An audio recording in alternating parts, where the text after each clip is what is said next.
Hi everyone and welcome back. In this video also we will do some more practice on JavaScript questions. Okay, so general question is what is higher order function in JavaScript, right? A function which is accepting another function as an argument and returning another function. So like this function is accepting some argument like a, b and some callback function, and it is returning a callback. Okay, this is my callback function and it is returning a plus b, right? These are called higher order functions, right? Where a function is accepting another function as an argument or returning another function. Okay, another important aspect we are going to talk about is, consider we already know what all array.prototype method contains. It contains like map is there, filter is there, reduce is there, right? Slice, splice, all these methods. Let's try to implement array.map in our own function, like function map. Okay, we are going to define it in our own way. It is taking two arguments, which one is the array and map callback. Okay, so what we are going to do here is we'll just check first if array is there. How we can do is array.isArray is a function which will return if array is actually an array or not. Okay, but then we have to check for array.length. Then we have to check the type of callback should also be function, because this is how we are going to write a function, our own definition of array.map. Okay, now what we are doing is, if this is true, then we simply what we'll do is we return an empty array. We are done here. Otherwise, if this is not true, then what we will do is we will actually go into the else block and have an else block, or simply because we have already returned, let result equal to empty array, and then we have to run a loop onto the array elements. Let I is 0, I is less than array.length I plus plus, and here we will do the magic. So we have the result as an empty array, result.push, and we will actually call this function map callback, and we will just pass only the required arguments to this, which is array of I, the first index, and index and array. So array.map takes three arguments, right? The value of array, then the index, which is I, and the array itself. Okay, and we can do is return result. Right now you can define it. So map callback will do whatever you want it to do. So this is a custom function you have created. How can I call this? Map, and here I created a const array which is having these values. Okay, for array, and this is my callback function. Callback function is giving me these values, which is item, index, and array. Now whatever you wanted to do, you can return that, like I wanted to return item plus 1. So this is my custom implementation I have written for the map function. Similarly, you can do this for the filter. In the filter function, what we will do is we are going to return only based on some condition, right? So here, if we just try to do this, we can just also convert this into the filter. In the filter, we will just get true or false. So map doesn't filter out the elements, it is just manipulating them, but filter is little different. In filter, what we do is we will check some condition. So here, if this code is array.length, here we are just checking, and here based on condition what it is returning, if it is returning true or false. If it is returning true, then only we are pushing that element to the final result array. This is the only change, and here we can write this same as filter, but here we need to return true and false. So if item is like greater than 0, I mean that is simple true, otherwise it will return false. So that is explicit, right? It will return true or false. So here we have created filter. It is, we are passing array, and this is the callback function. You can also use arrow functions. Okay, so this is the filter implementation we have done. Similarly, you can actually customize other implementations also, like reduce and all.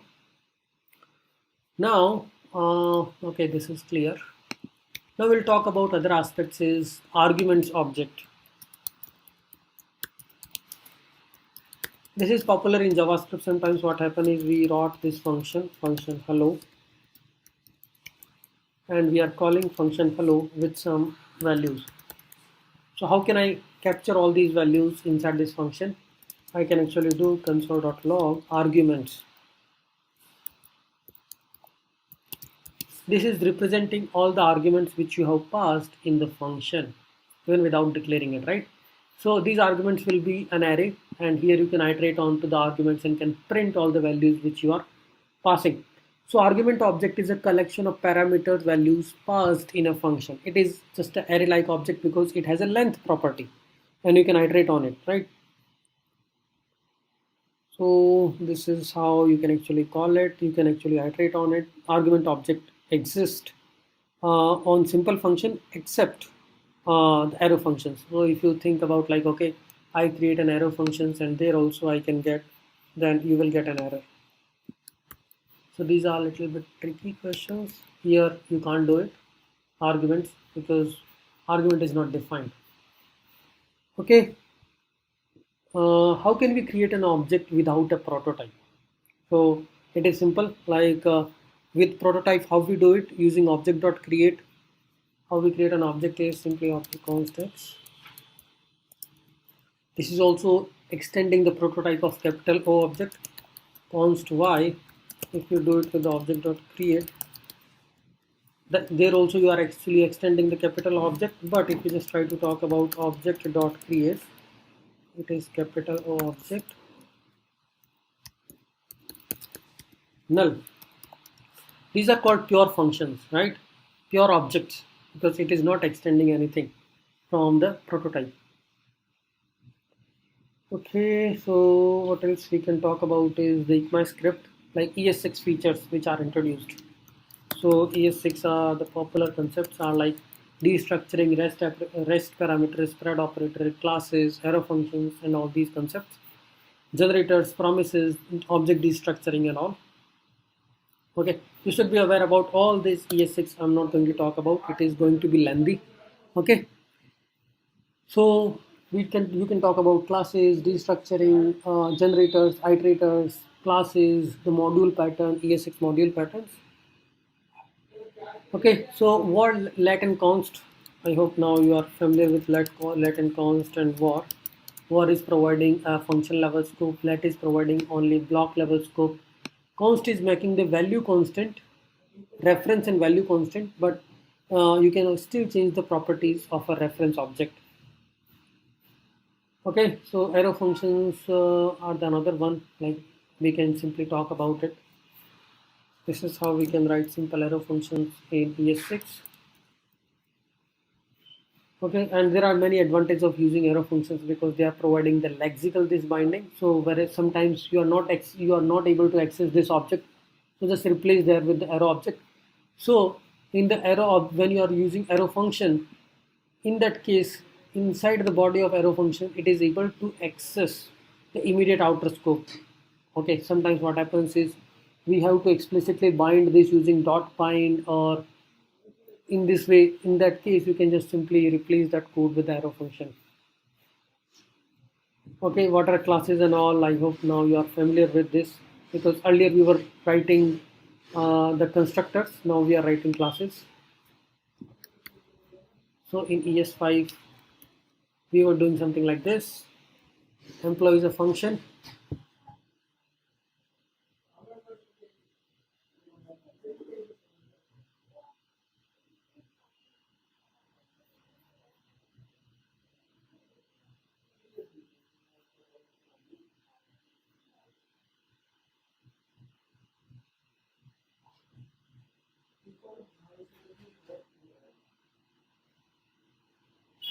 So this is how we do the inheritance with the employee function.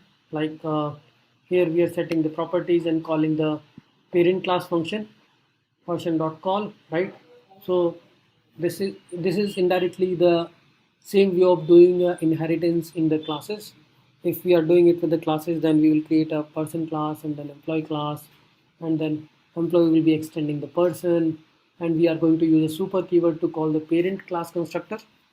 Same thing we can do, same example we can write in ES6 simply using classes. Here this uh, employee will extend person, and here we are using super keyword. Same with the functions, we are also using person.call, and we are assigning these parameters. First name, last name is, and job title and year started is being assigned in the employee function. Same concept, only that we have just a syntactic sugar. We are using that same in the classes. Okay, rest all are ES6 functions. You should be aware about object destructuring and all. Like this is the simple object we have. How you can destructure and get all the values from this object. So there are many possible ways. Simply you can do it in the one single line. Right, first name, last name, employee. All these values will be accessible. You don't need to write 5 lines of code for this to get each and every parameter from it.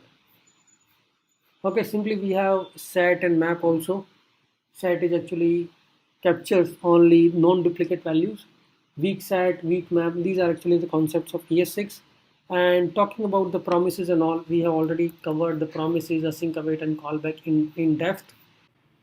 So get into more about interview questions and all. I'm already creating a separate playlist where I'm talking about data structure, algorithm, and some JavaScript specific interview questions like top 100, top 150. If you go through these questions, which I'm still preparing about data structure, algorithm, and some deep down concepts about JavaScript, then it will be very easy to crack any kind of JavaScript interview questions. Either it is a coding round, or either it is just a verbal question answer round, or online quiz. Any kind of questions you will be able to uh, clear. Okay, so stay tuned. I will be publishing more videos onto this separate playlist where I'm talking about how you can crack a JavaScript jobs.